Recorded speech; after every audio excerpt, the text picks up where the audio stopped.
श्री गोस्वामी पाद कहते हैं कि भगवान शंकर एक बार त्रेता युग में कुंभज ऋषि के पास कथा सुनने के लिए जाते, साथ में सती जी को लेकर के जाते। कुंभज ऋषि कौन है? बोले अगस्त्य महर्षि, जो कुंभ से उत्पन्न है। घड़े से इनकी उत्पत्ति हुई, कुंभ से उत्पत्ति हुई, इसलिए इनका नाम कुंभज है। क्या संकेत है? बोले संकेत यह है कि देखो, भगवान शंकर ज्ञान के समुद्र, ज्ञान के सिंधु हैं, लेकिन कथा सुनने कहां जा रहे हैं? बोले कुंभज के पास, घड़े के पुत्र के पास। घड़े में कितना पानी होता है? 5 लीटर 10 लीटर। और समुद्र में बोले अनंत जल है। जो ज्ञान के समुद्र हैं वो कथा सुनने किसके पास जा रहे हैं? बोले कुंभज के पास, घड़े के पुत्र के पास। संकेत क्या है? बोले संकेत यही है कि भगवान की कथा कोई भी सुनावे, अपने ज्ञानाभिमान को छोड़कर, अपने ज्ञान का अभिमान छोड़कर जाकर के भगवान के पावन चरित्र को सुनना चाहिए। भगवान शंकर जो ज्ञान के सिंधु हैं, जिनके स्मरण से, जिनकी पूजा से, जिनकी आराधना से अज्ञानी भी ज्ञान प्राप्त करता है। ज्ञानम इच्छेत संकरात लिखा हुआ है शास्त्रों में कि ज्ञान की कामना हो तो भगवान शंकर की आराधना करनी चाहिए। इसीलिए काशीपुरी ज्ञान की नगरी, भगवान भोलेनाथ की नगरी।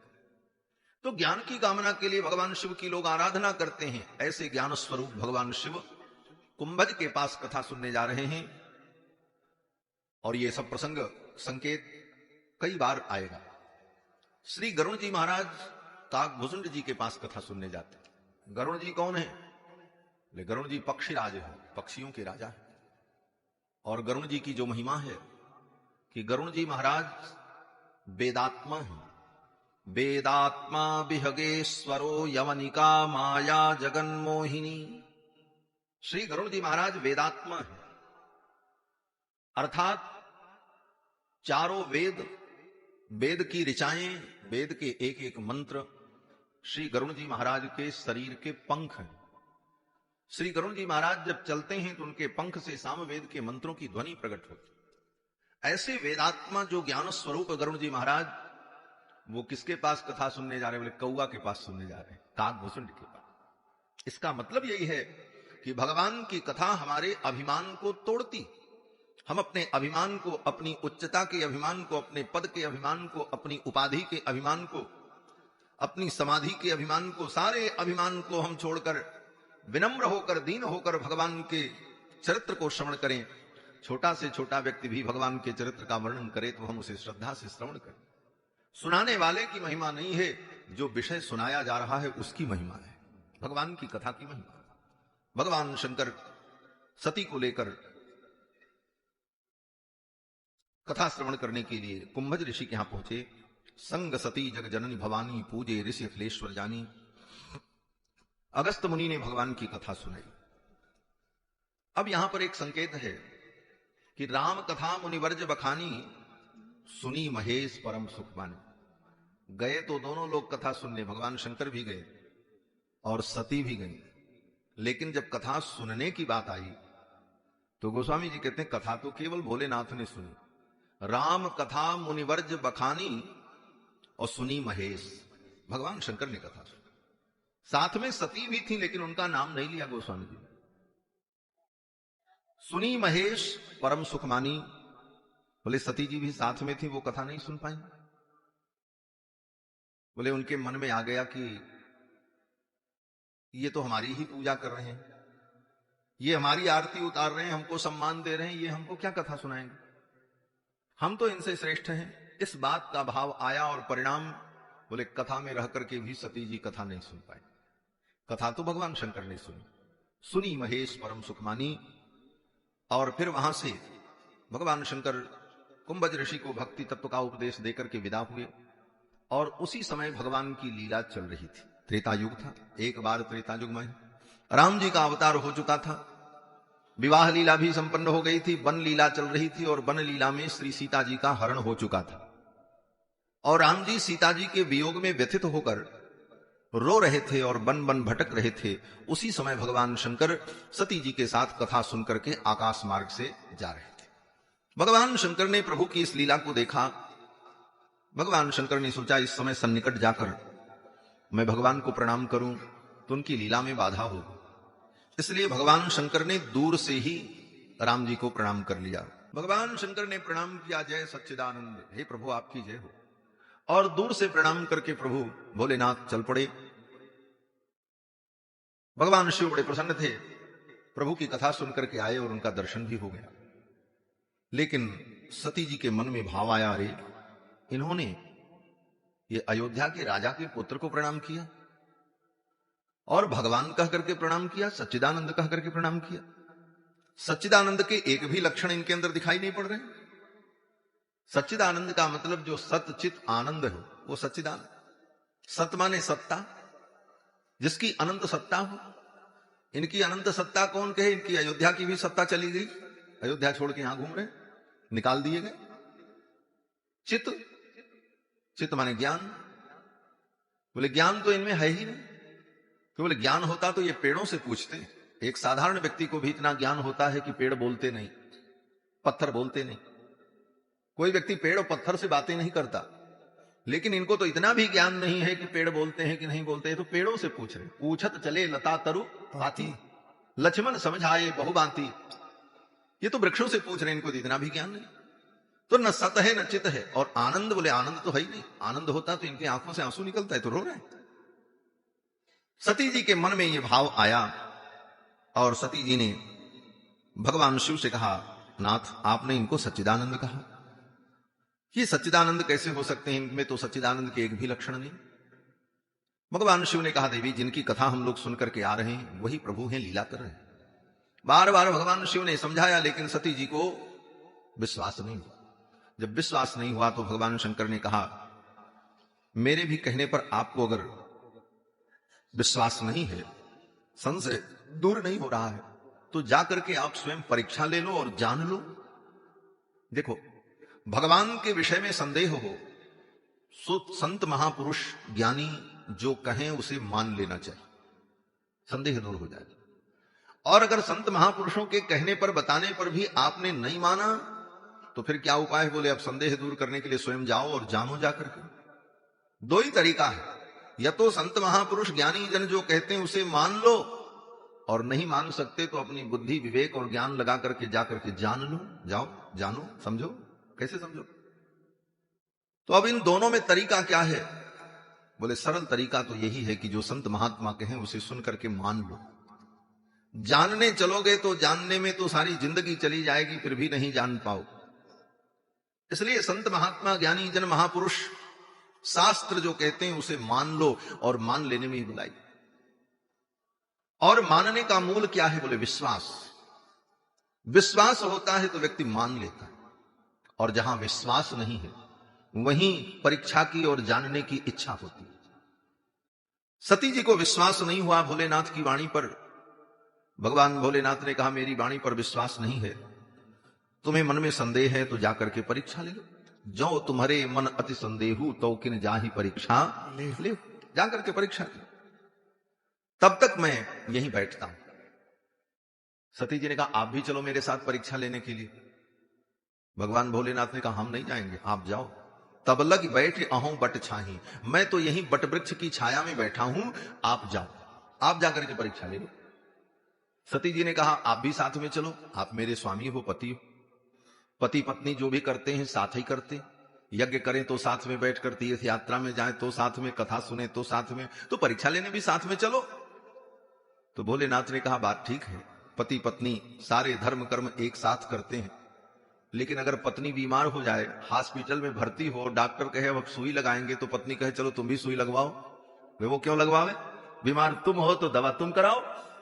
हर जगह पति साथ रहता है, लेकिन जो बीमारी हो गई, इलाज तो जो बीमार होगा उसी का होगा। भगवान शंकर कहते हैं, देवी संदेह की बीमारी आपको हुई, हम क्यों जाएं? हम तो यहीं बैठे। और वहां जंगल में बहुत से वृक्ष थे, आम के वृक्ष, पीपल के वृक्ष, लेकिन भगवान शंकर कहते हैं, मैं बट वृक्ष के नीचे बैठा हूं। तब लग बैठ अहों बट छाही, ये बट वृक्ष के नीचे भगवान शंकर बैठ गए। बट वृक्ष का नाम क्यों लिया? क्यों? बोले बट वृक्ष जो है विश्वास का प्रतीक है। बट विश्वास अचल निज धर्मा, तीर्थ राज समाज सुकर्मा। भगवान शंकर कहते हैं, मैं तो बट वृक्ष के नीचे बैठा हूं, और बट वृक्ष क्या है? बोले विश्वास का प्रतीक है। जो विश्वास की छाया में बैठता है उसे भगवान में संदेह नहीं। भोलेनाथ कहते मैं तो विश्वास की छाया में बैठा हूं, आपको संदेह, आप जाकर के परीक्षा लो। तो किन जा ही परीक्षा लेहू। और सती जी परीक्षा लेने के लिए चल पड़ी।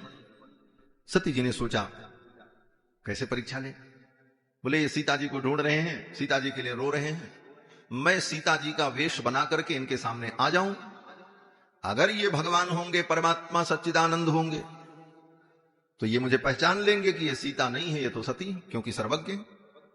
और अगर ये सर्वज्ञ नहीं है, परमात्मा नहीं है, तो सीता के रूप में हमें देख करके प्रसन्न हो जाएंगे, इनका रोना धोना बंद हो जाएगा, तय हो जाएगा कि ये भगवान परमात्मा नहीं है, तो मनुष्य हैं।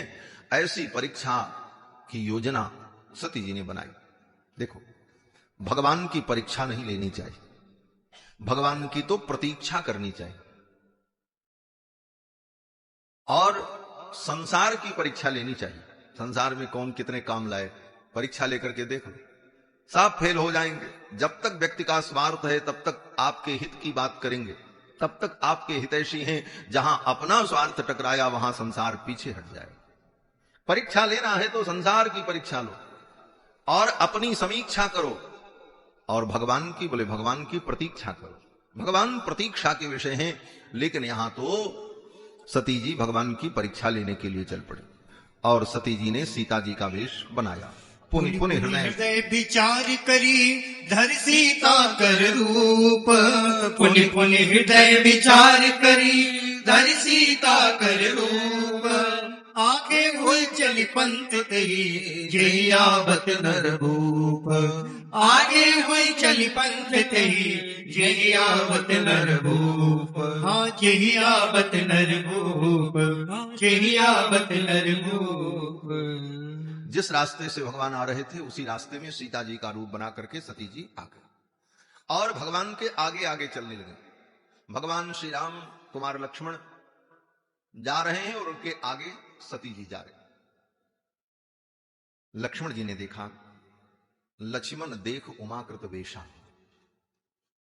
लक्ष्मण जी ने देखा, चकित भय। लक्ष्मण जी चकित हो गए, अरे ये तो सीता जी। लेकिन राम जी बोले, राम जी को कोई आश्चर्य नहीं, राम जी चलते रहे।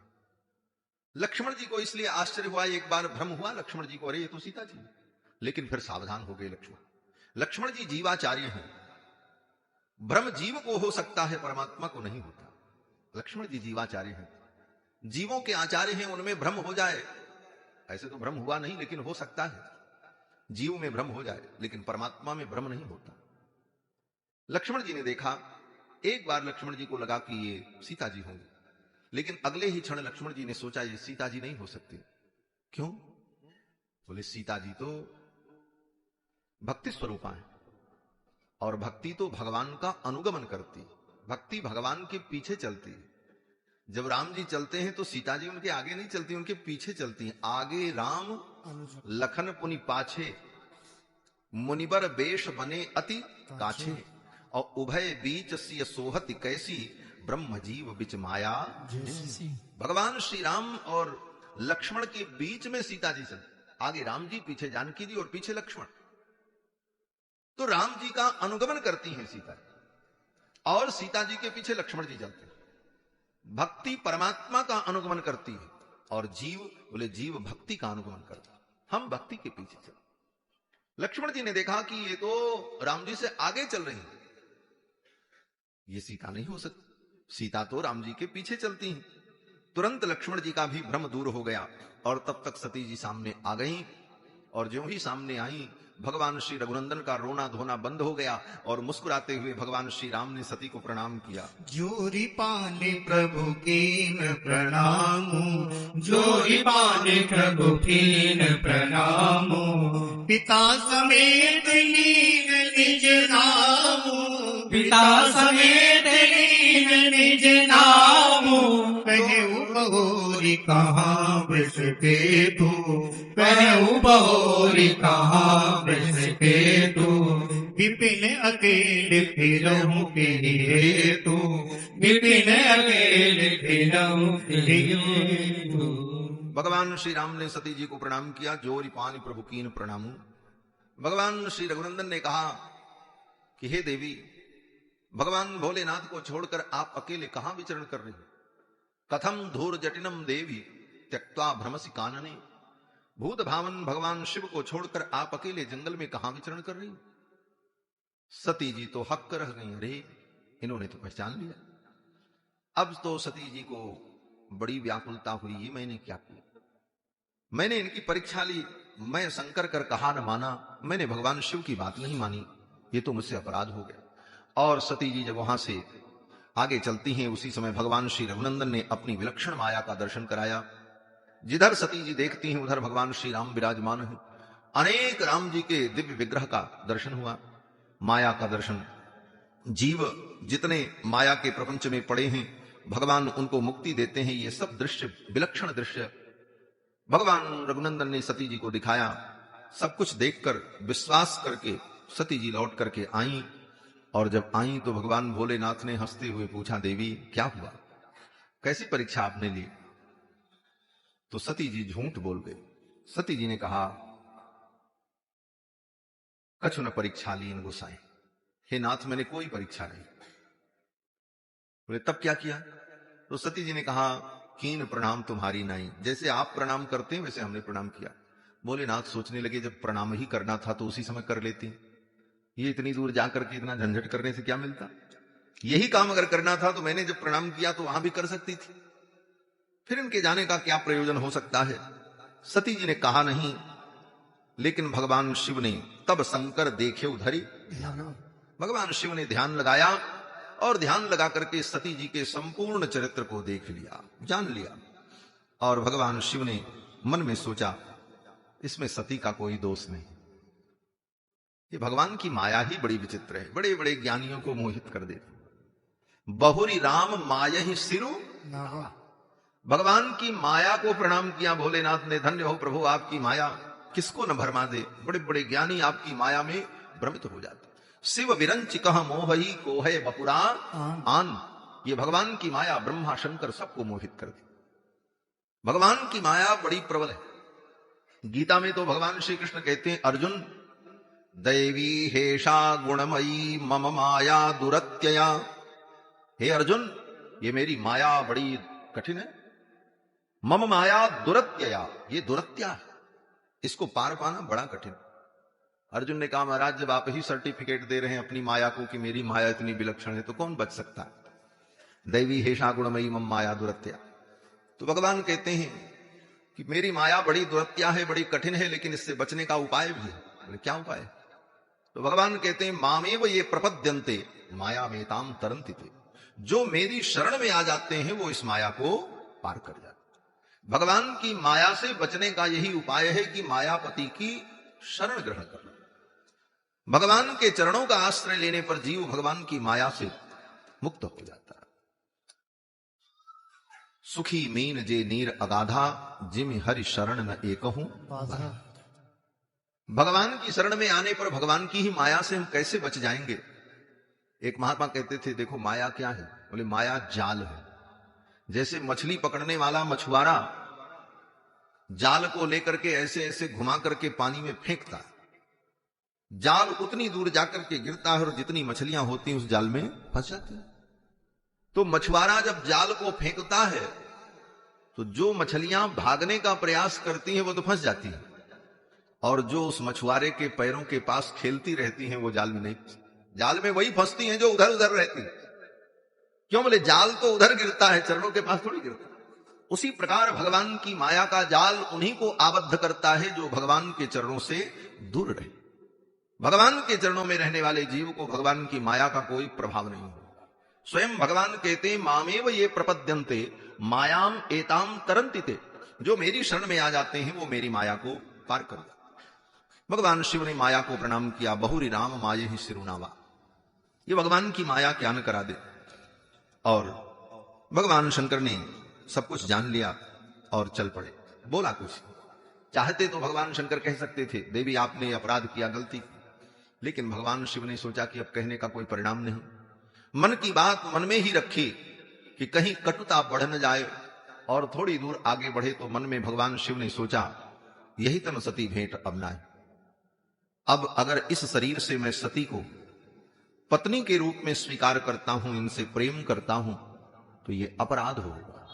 क्यों? बोले इन्होंने तो मेरी आराध्या श्री जानकी का वेश धारण किया, श्री सीता जी का वेश धारण किया, और सीता जी तो मेरे लिए पूज्य हैं, आराध्या हैं।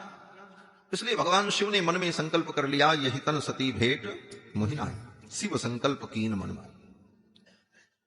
अब ये संकल्प भगवान शिव ने मन में किया, लेकिन देवता लोग आकाश में जय जयकार करने लगे। वाह, ऐसा संकल्प तो भगवान शंकर ही कर सकते, ऐसा संकल्प और कौन कर सकता है। अब देवताओं को देखो, उनको ये सब कहने की क्या जरूरत थी, लेकिन देवताओं की लीला भी बड़ी अद्भुत है, सब भगवान की इच्छा से ही होता है। सती जी ने पूछा भोलेनाथ से, नाथ आपने क्या संकल्प किया, ये देवता लोग आपकी जय जयकार करें, हम भी तो जाने। भगवान शिव ने सोचा अब क्या बताऊं। भगवान शिव ने कहा, देवी कुछ भी हो, अब आप ये मत पूछो। बार बार सती ने पूछा, फिर भी भगवान शिव ने नहीं बताया। तो सती जी भी तो योगिनी, सती जी ने भी ध्यान लगाया और भगवान शिव के मन में जो बात थी उसको जान लिया। और सती जी ने सोचा इन्होंने तो ठीक संकल्प किया, मेरा ही अपराध है। और बार बार सती जी सोचने लगी, अब मैं क्या करूं। पश्चाताप की अग्नि में जलने लगी। भगवान शिव पहुंचे और शिव जी ने सोचा कि कोई बात आगे बढ़े, ये कुछ हमसे पूछें और मुझे उत्तर देना पड़े, इससे अच्छा है समाधि लगा करके बैठ जाओ। जाते ही भगवान शिव समाधि लगा करके बैठ गए, मौन हो गए।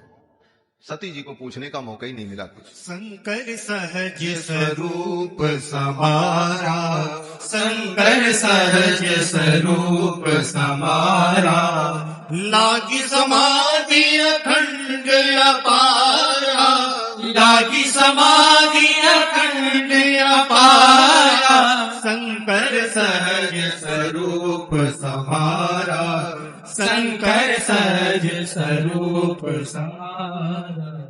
भगवान शंकर ने अपने स्वरूप का ध्यान किया, समाधिस्थ हो गए और बीते संवत सहस 87,000 वर्ष तक समाधि में रहे। और सती जी बार बार उसी पश्चाताप की अग्नि में 87,000 वर्षों तक तप्त होती रही। अपने मन की बात भोलेनाथ से कह भी नहीं पाई और भगवान शिव समाधिस्थ रहे। और जब 87,000 वर्ष बाद समाधि टूटी भगवान शिव की, तो सती जी कुछ पूछना चाहती तो भोलेनाथ राम नाम का जप करने लगे। राम नाम शिव सुमिरन लागे, जाने सती जगतपति जागे। और फिर सती जी ने सोचा कि अब मैं कुछ पूछूं, लेकिन भोलेनाथ ने फिर पूछने का मौका नहीं दिया। क्यों? भोलेनाथ ने सोचा कि अब ये कुछ पूछेंगी, इससे अच्छा मैं ही कुछ बोलना शुरू कर दूं। और भोलेनाथ क्या बोलने लगे? बोले भगवान की कथा सुनाने लगे कहने हरि कथा रसाला, दक्ष प्रदेश भये तेहि काला। लगे कहने हरि कथा रसाला, दक्ष प्रदेश भये तेहि काला, दक्ष प्रदेश भये तेहि काला, दक्ष प्रदेश भये तेहि काला। सती जी आई तो भगवान शिव ने उनको सामने आसन दिया, अपने बगल में आसन नहीं दिया। हमेशा सती जी भगवान के बाएं बैठती थी। पत्नी को बाईं तरफ बैठने का अधिकार है। वामांके च विभाति भूधर सुता देवा पगा मस्तके। लेकिन आज भगवान शिव ने इनको सामने आसन दिया, सन्मुख शंकर आसन दीना। सामने आसन दिया और भगवान की कथा सुनाने लगे। देखो, संसार में किसी भी व्यक्ति से आप मिलोगे तो वार्ता होगी, चाहे वो अपना हो चाहे पराया हो। और वार्ता का विषय क्या होगा? बोले अपनी अपनी व्यथा। हम आप किसी से मिलते हैं तो क्या करते हैं? बोले अपना दुख हम उनको बताते हैं, उनका दुख हम सुनते हैं। अपना सुख उनको बताते हैं, उनका सुख हम स्वयं सुनते हैं। इस प्रकार अपनी अपनी राम कहानी, अपनी अपनी राम कथा हम एक दूसरे को सुनाते हैं जब भी मिलते।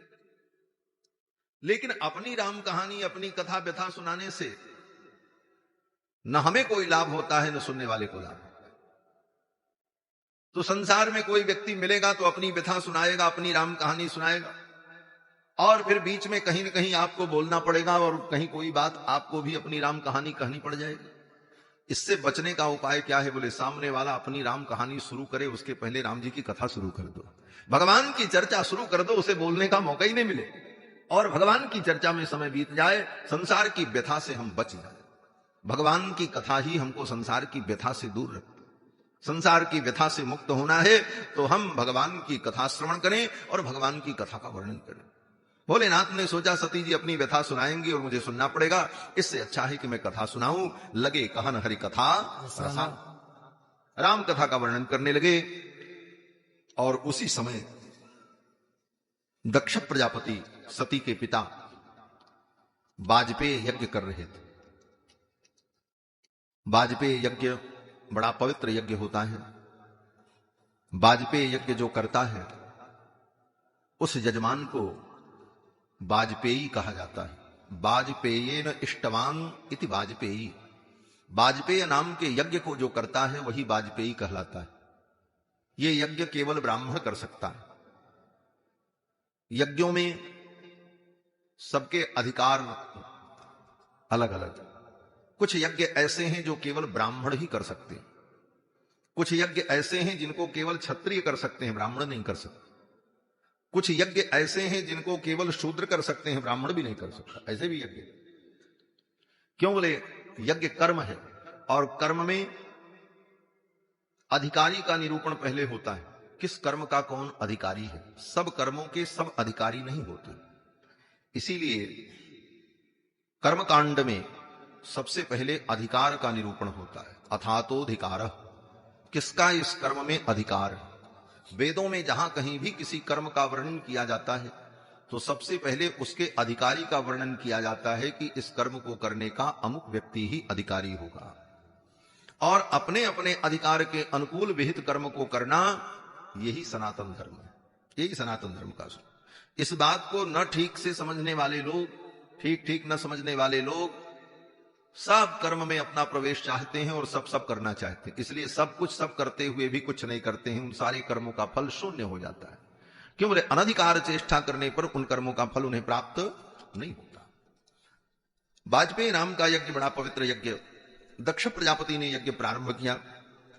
उस यज्ञ में दक्ष प्रजापति ने सबको निमंत्रण दिया, भगवान शिव को निमंत्रण नहीं दिया, भगवान विष्णु को भी निमंत्रण नहीं दिया।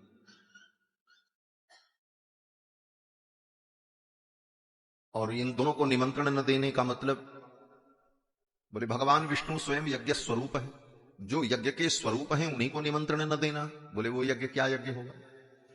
और यज्ञ में जो रुद्र भाग है उसे रुद्र ग्रहण करते हैं, रुद्र को निमंत्रण नहीं दिया। प्रजापति जो यज्ञ के मूल हैं उन प्रजापति ब्रह्मा को भी निमंत्रण नहीं दिया। ऐसा यज्ञ वो दक्ष प्रजापति कर रहे थे। उसी समय देवता लोग आकाश मार्ग से उनके यज्ञ में जा रहे थे। देवताओं ने देखा कैलाश पर भगवान शिव भगवती सती दोनों विराजमान थे। कैलाश के ऊपर से देवता लोगों का जब विमान चला तो देवता लोग गीत गा रहे थे, प्रसन्न हो रहे थे। उनके गीत संगीत को सती ने सुना। नभसि खेचराणाम प्रजल्पताम सती दाक्षायणी देवी पितृयज्ञ महोत्सव। पिता के यज्ञ महोत्सव से तो उसे दोष लगता है और इसका परिणाम अच्छा नहीं होता। सती जी कथा छोड़ करके विमान के विषय में पूछने लगे। कथा बीच में बाधित हो गई। परिणाम बोले सती जी पिता के घर में गई और उनका जीवन ही समाप्त हो। भगवान श्री राम श्री जानकी जी को पुराणों की कथा सुना रहे थे गोदावरी के तट पर पंचवटी में। उसी समय मारीच मृग आया और मारीच मृग को देख करके सीता जी ने कहा ये मृग बड़ा सुंदर है, ये मृग आप पकड़ करके लाओ। भगवान श्री राम ने कहा देवी आप तो कथा सुनो, इतनी सुंदर चर्चा हो रही थी, ये मृग की चर्चा है तो जंगल है, कितने मृग घूमते होंगे यहाँ। सीता जी ने कहा नहीं प्रभु ये मृग ले आओ, ये मृग बड़ा सुंदर है। भगवान श्री राम ने सोचा कथा छोड़ करके इनका मन सोने के मृग में गया है तो सोने के मृग में तो ज्यादा से ज्यादा 10-20 किलो सोना होगा, इनको मैं सोने की लंका में ही पहुंचा देता हूं। सोने की लंका में रहो, दीवार भी सोने की, छत भी सोने की, सब कुछ सोना ही सोना है, लेकिन वहां कोई सो नहीं सकता है, किसी को नींद नहीं आएगी। सोने की लंका में भेज दिया, चारों तरफ सोना है, लेकिन सीता जी 14 महीने तक सो नहीं सकी, उन्हें नींद नहीं आई। स्वयं भगवान दूर हो गए। इसलिए भगवान की कथा में कभी विघ्न नहीं करना। बड़ी ही शांति से दत्तचित्त होकर भगवान के चरित्र को श्रवण करना चाहिए। सती जी ने जब पूछा कि ये विमान कहां जा रहे हैं, भोलेनाथ ने कहा तुम्हारे पिता यज्ञ कर रहे हैं, उसी में सब जा रहे हैं। सती जी ने कहा हमको भी चलना चाहिए, आपको भी चलना। भगवान शिव ने मना किया, बोले जाना उचित नहीं है, निमंत्रण नहीं आया। सती ने कहा पिता के घर में, गुरु के घर में निमंत्रण की अपेक्षा नहीं करनी चाहिए, आपने ही कहा था। भगवान शिव ने कहा ठीक है, लेकिन जहां पर कोई विरोध माने वहां नहीं जाना चाहिए। तदपि विरोध मान जह कोई तहां गए कल्याण न हो। लेकिन सती नहीं मानी, सती जाने को तैयार हो गई। बार बार कहने पर भी सती जी जब नहीं मानी तो भगवान शिव ने सोचा चलो भगवान की यही इच्छा हो। बार बार कहने पर ये मान नहीं रही, इनको जाने की इच्छा है तो ठीक है। भगवान शिव ने भेज दिया और सती जी चल पड़ी। और सती जी पिता के यज्ञ में पहुंचती हैं। पिता के यज्ञ में उनका अपमान हुआ, पिता ने उपेक्षा की, बहनों ने उपेक्षा की, एक प्रेम से मां केवल मिली बस। अंत में सती ने भगवान को दक्ष प्रजापति से अपने पिता से पूछा, पिताजी आपने सबको बुलाया, मेरे स्वामी को भी बुला लेते, वो भी आते अच्छा होता। तो दक्ष प्रजापति ने कहा उस अघोरी को, चिता की भस्म लगाने वाले उस अघोरी को मैं अपने यज्ञ में बुलाऊं? उसके आने से तो मेरा यज्ञ अपवित्र हो जाता। और तुमको किसने बुलाया था, तुम क्यों चली आई? इस प्रकार दक्ष प्रजापति ने जब कटु वचन कहा तो सती के शरीर में मानो आग लग गई। सती जी अत्यंत दुखी हुई और सती ने अपने पिता को डांटा, हे मंदमती, तू भगवान शिव की निंदा करता।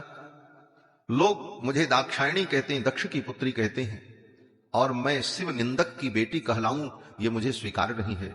और उसी क्षण यज्ञ मंडप में ही सती ने योग अग्नि के द्वारा अपने शरीर को दग्ध कर दिया। योग अग्नि प्रकट किया और उसी योग अग्नि में सती ने अपने शरीर का त्याग कर दिया।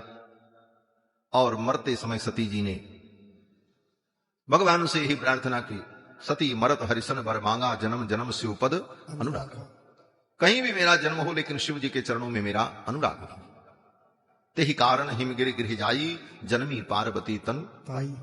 कैलाश की पर हिमालय की पुत्री बनकर के प्रकट हुई सती जी, और इनका नाम पार्वती पड़ा।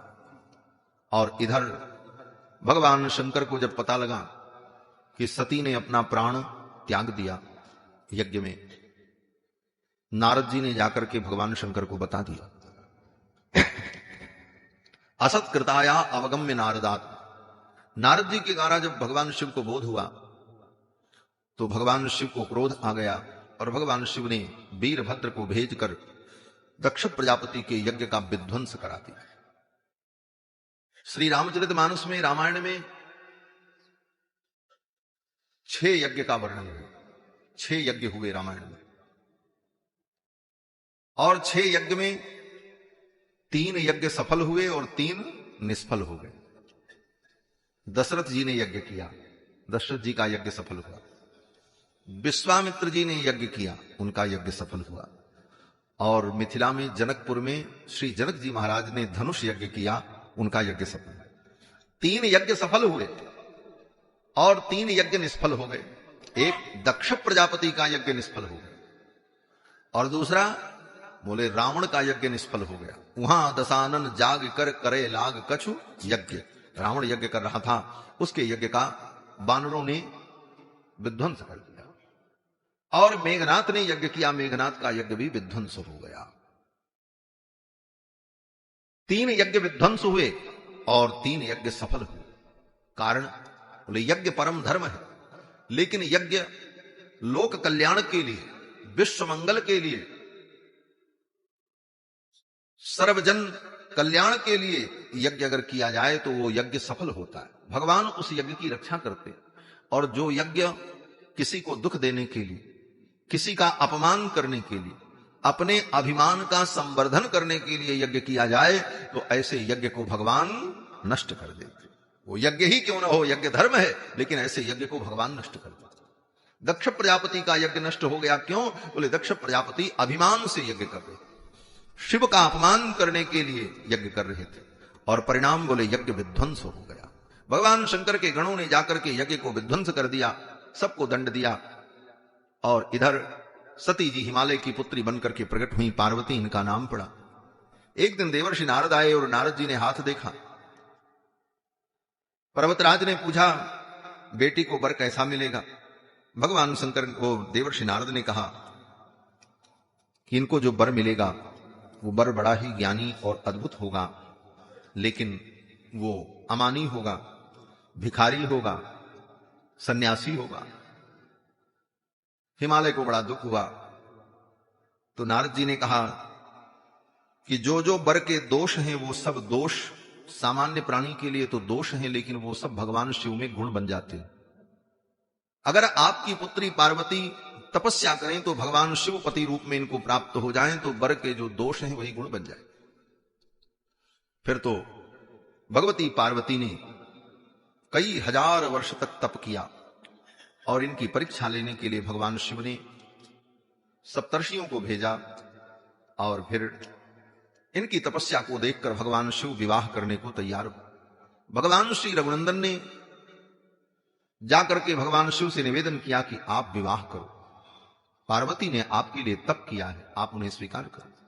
और उसी समय तारकासुर नाम का एक असुर था, जिस असुर से सभी देवता परेशान थे, और उस असुर को वरदान है कि भगवान शिव के पुत्र के द्वारा ही उसकी मृत्यु होगी, इसलिए देवता भी चाहते हैं कि भगवान शिव का विवाह हो और इन्हें पुत्र की प्राप्ति हो, तब तारकासुर का वध हो।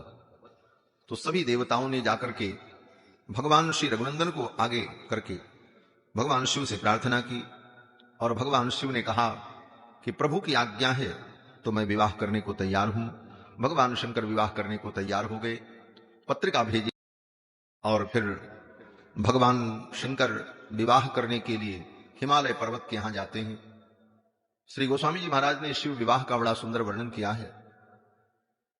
भगवान शिव विवाह के लिए तैयार हुए, सभी देवी देवता उनके विवाह में सम्मिलित होने के लिए आ गए और अब सब तो सज सज करके आ गए विवाह में जाने के लिए, सम्मिलित होने के लिए, लेकिन दुल्हा को कौन सजावे? दुल्हा को कोई सजाने वाला नहीं, जिसका ब्याह है उसको कोई पूछने वाला नहीं। भगवान शिव अकेले चुपचाप बैठे, बारात सज गई, बाजे बजने लगे, देवता लोग आ गए सज धज कर।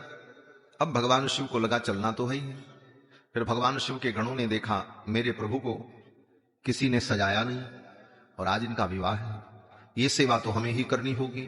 फिर भगवान शंकर के गणों ने भोलेनाथ का दिव्य श्रृंगार किया। महाराज शिव ही शंभु गण करहि श्रृंगारा, शिव ही शंभु गण करहि श्रृंगारा, जटा मुकुट यही मोर सवारा, जटा मुकुट यही मोर सवारा, कुंडल कंकन पहिरे प्याला, कुंडल कंकन पहिरे प्याला, तनि विभूति पट के हरिछाला, तनि विभूति पट के हरिछाला, शशि ललाट सुंदर सिर गंगा, शशि ललाट सुंदर सिर गंगा, नयन तीन उपवीत भुजंगा, नयन तीन उपवीत भुजंगा, करल कंठ उर नर सिर माला, करल कंठ उर नर सिर माला, असिब बेश शिव धाम कराला, असिब बेश शिव धाम कराला, कर त्रिशूल अरु डमरू विराजा, कर त्रिशूल अरु डमरू विराजा, चले बस चढ़ी बाजही बाजा, चले बस चढ़ी बाजही बाजा, शिव ही शंभु गण करहि श्रृंगारा, शिव ही शंभु गण करहि श्रृंगारा, करहि श्रृंगारा, करहि श्रृंगारा, शिव ही शंभुगन करहि श्रृंगारा। भगवान शिव के गणों ने भोलेनाथ का श्रृंगार किया। जटा मुकुट, जटाएं जो थी भगवान शिव की उन्हीं को पकड़कर ऐसे मुकुट के आकार में बना दिया। जटा मुकुट, जटा का ही मुकुट बना। अहिम और समारा, पतले पतले सांपों को लेकर उन जटाओं में बांध करके लटका दिया। आगे मोर बन गई, पाग बन गई। सिर में नाग को, नाग माने सर्प, काल, काल को सिर में बांधकर भोलेनाथ विवाह करने जा रहे, गृहस्थ जीवन में जा रहे। कितना सुंदर संकेत है। संसार में गृहस्थ जीवन में जाओ, विवाह करो, गृहस्थ जीवन का निर्वाह करो, लेकिन ये ध्यान बना रहे कि काल सिर पर बैठा हुआ है। काल तुम्हारे सिर पर है। काल को सदा स्मरण करते रहो। जिस व्यक्ति को सदा ये ध्यान बना रहेगा कि काल के हम वश में हैं, काल हमारे सिर पर है, उस व्यक्ति से संसार में रह करके कोई अपराध नहीं हो, वो गलत मार्ग पर नहीं जाएगा, उसका जीवन पवित्र और मंगलमय रहे। जिसको अपने काल का स्मरण बना रहता है, वो व्यक्ति कभी गलत मार्ग पर नहीं जाता। भोलेनाथ काल को सिर में बांधकर विवाह करने जा रहे। सर्प मुकुट में लगा हुआ है, जटा मुकुट अहिमोर सवारा, ससी ललाट और मस्तक पर चंद्रमा है। चंद्रमा का मतलब क्या है? वे संसार में जाओ, संसार की सारी गृहस्थी चलाओ, सब दुनियादारी करो, लेकिन काल सिर पर बैठा है, ये भी ध्यान रहे। और घबराने की जरूरत नहीं है। चंद्रमा शीतलता का प्रतीक है। अपनी बुद्धि को शीतल बनाए रखो और शांति से चलते चलो, चलते चलो। चंद्रमा सिर पर है, ससी ललाट सुंदर सिर गंगा। और सिर पर कौन है? बोले गंगा जी हैं, भगवान का चरणामृत। भगवान के चरणों का आश्रय ग्रहण करो, भगवान के चरणों में हमारा सिर झुका रहे, ये भाव बना रहे, तो संसार की सारी गृहस्थी, संसार की सारी दुनियादारी भी चलती रहेगी और कहीं किसी प्रकार का कोई विक्षोभ नहीं। भगवान शिव का रूप क्या है? बोले नयन तीन नयन। तीन नयन क्यों कहा? बोले तीसरा नयन भगवान शिव का महत्वपूर्ण नेत्र है। दो नेत्र का मतलब, बोले संसार को हम नेत्र से देखते हैं। दुनिया में जो कुछ दिखता है आंखों से दिखता है, और आंखें दो हैं, दृष्टि दो है। ये दो दृष्टि का मतलब हम संसार को दो दृष्टि से देखते हैं, एक अपनी दृष्टि और एक पराई दृष्टि। किसी को हम अपना समझते हैं, किसी को पराया समझते हैं। जिसको अपना समझते हैं उसमें राग होता है, जिसको पराया समझते हैं उसमें दोष दिखता है। और जो अपना दिखता है उसमें राग होगा, और जिसको हम पराया समझेंगे उससे द्वेष होगा। ये राग द्वेष,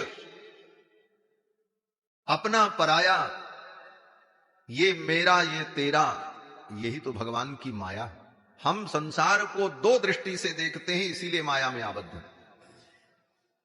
मैं अरु तोर तोर तय माया, मैं मेरा तू तेरा, अपना और पराया, ये दृष्टि ही अज्ञान का मूल है। अब तीसरी दृष्टि क्या हो? बोले इन दोनों दृष्टि के बीच में एक दृष्टि है, उसका नाम तीसरी दृष्टि, तीसरा नेत्र भगवान शिव। तीसरे नेत्र का मतलब, बोले दोनों के मध्य में, अर्थात अपना पराया इन दोनों से हटकर हमारे अंदर समता की बुद्धि आ, हम सबको समान दृष्टि से देखें। ये मध्य की दृष्टि, बीच की दृष्टि है। इसी प्रकार हम संसार में राग द्वेष से मुक्त होकर समता के भाव को लेकर के अगर चलते हैं, तो संसार की हमारी ये यात्रा, जीवन यात्रा मंगलमय। यही भगवान शिव के तीन नेत्र का स्वरूप है। नयन तीन उपवीत भुजंगा। और भोलेनाथ सज धज कर तैयार हो गए, उनके बराती तैयार हो गए। बरातियों को बुलाया, भूत प्रेत पिशाच डाकिनी शाकिनी कूष्मांड बेताल सब आ गए। सब बड़े प्रसन्न। सब ने कहा भोलेनाथ हमारा तो बड़ा दुर्भाग्य है। बोले क्यों? भूत प्रेत पिशाचों ने कहा कि हम तो अमंगल के प्रतीक हैं, कहीं भी कोई शुभ काम होता है तो सबसे पहले हम ही लोगों को भगाया जाता है। कोई भी अच्छा काम हो तो भूत प्रेत जितने सब भगाए जाते, हम तो किसी शुभ काम को आज तक देख ही नहीं पाए। और ये ब्राह्मण लोग मंत्र पढ़ करके सबसे पहले उन्हीं को भगाते हैं। लिखा है वेदों में, मंत्रों में कहा जाता है, अपसर्पन्तु जे भूता भूमि संस्थिता, ये भूता विघ्न कर्तारा ते नश्यन्तु शिवाज्ञया।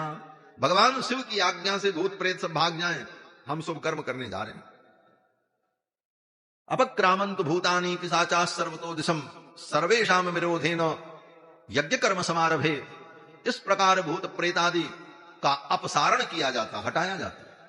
उन भूत प्रेतों ने कहा महाराज हमारा तो जीवन व्यर्थ है, हम अमंगल के प्रतीक, आज तक किसी शुभ कर्म को हम देख नहीं पाए। विवाह कैसे होता है, यज्ञोपवीत कैसे होता है, यज्ञ कैसे होता है, ये पवित्र कर्म देखने का मुझे सौभाग्य नहीं मिला। हमारे जीवन का तो ये दुर्भाग्य ही रहा। और भोलेनाथ, हमने इतने दिन आपकी सेवा की, क्या आपका विवाह भी हम नहीं देख सकते? भोलेनाथ ने कहा कोई बात नहीं साहब, चलो, जितने भूत प्रेत हैं, जितने अमंगल के प्रतीक हैं, साहब चलो मेरे विवाह में। भगवान शिव ने कहा साहब चलो मेरे विवाह का दर्शन करो। और भोलेनाथ के विवाह में सब भूत प्रेत चल पड़े महाराज।